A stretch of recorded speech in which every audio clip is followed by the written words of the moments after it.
What starts here changes the world. I have a few suggestions that may help you on your way to a better world. And while these lessons were learned during my time in the military, I can assure you that it matters not whether you ever served a day in uniform. It matters not your gender, your ethnic or religious background, your orientation, or your social status. Our struggles in this world are similar, and the lessons to overcome those struggles and to move forward, changing ourselves and changing the world around us, will apply equally to all. So here are the 10 lessons I learned from basic SEAL training that hopefully will be of value to you as you move forward in life.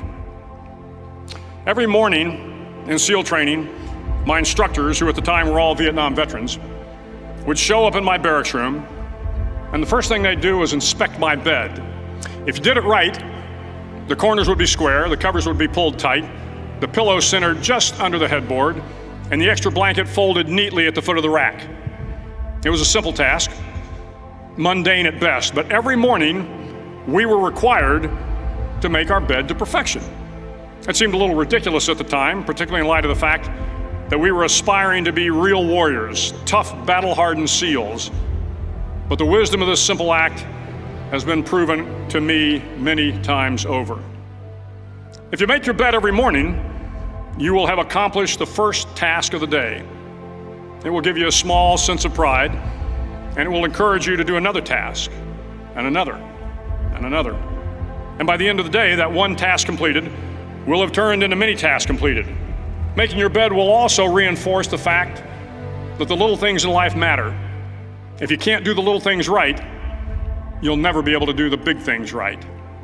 And if by chance you have a miserable day, you will come home to a bed that is made, that you made. And a made bed gives you encouragement that tomorrow will be better. So if you want to change the world, start off by making your bed.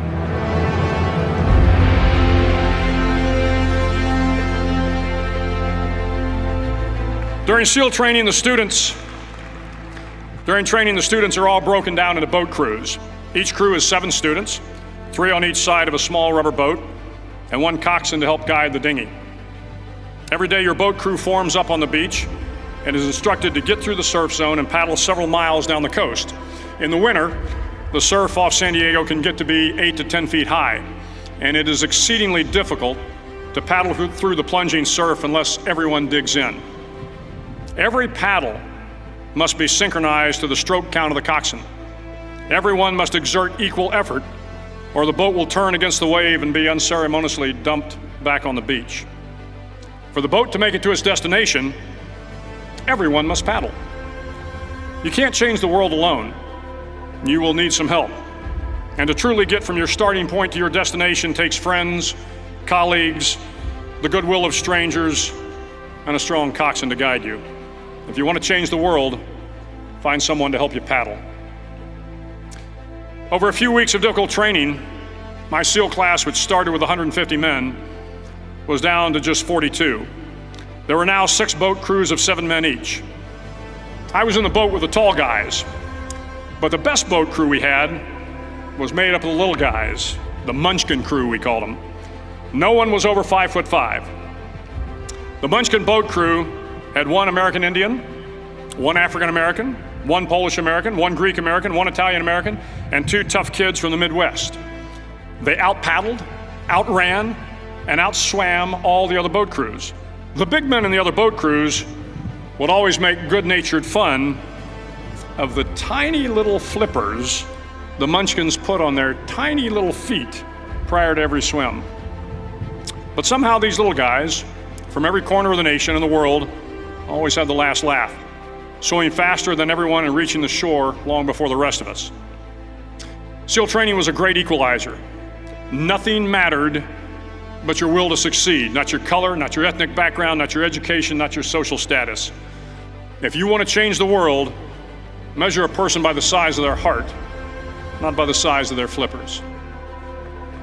Several times a week, the instructors would line up the class and do a uniform inspection. It was exceptionally thorough.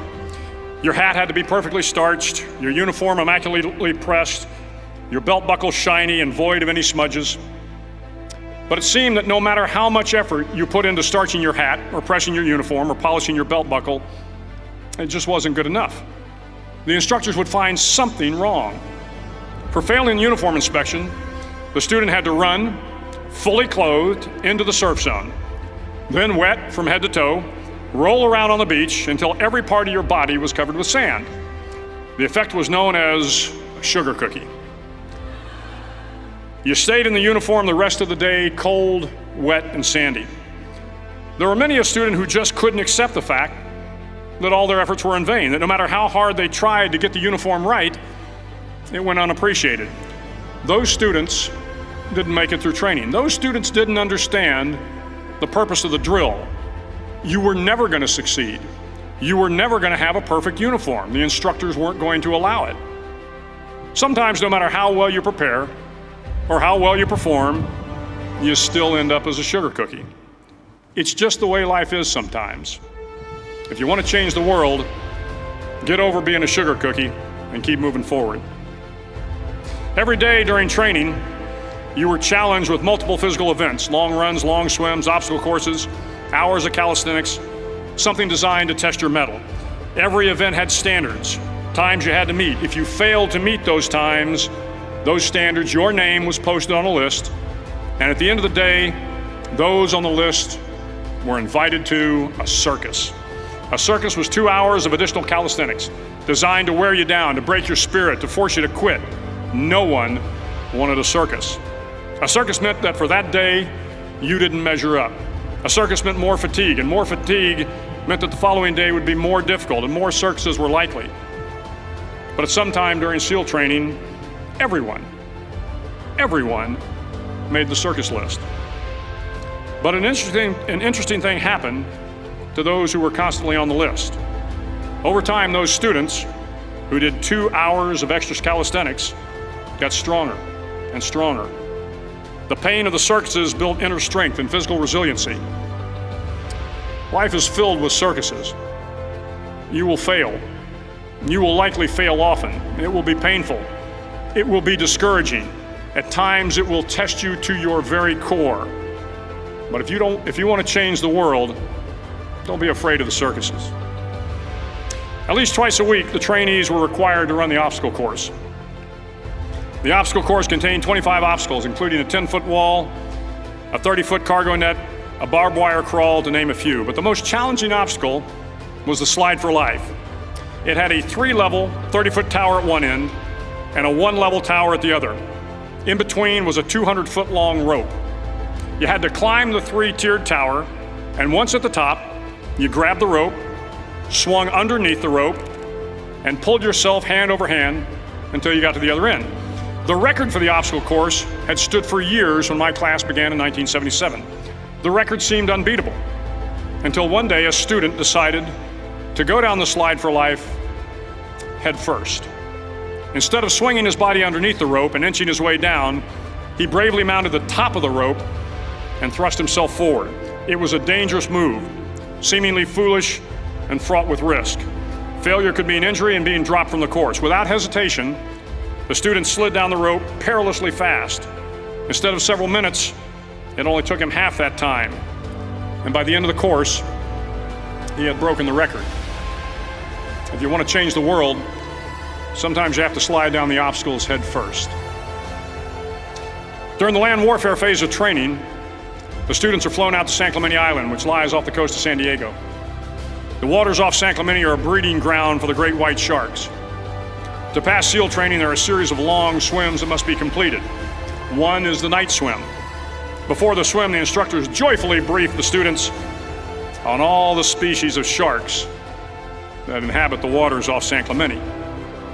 They assure you, however, that no student has ever been eaten by a shark, at least not that they can remember. But you are also taught that if a shark begins to circle your position, stand your ground. Do not swim away. Do not act afraid. And if the shark, hungry for a midnight snack, darts towards you, then summons up all your strength and punch him in the snout, and he will turn and swim away.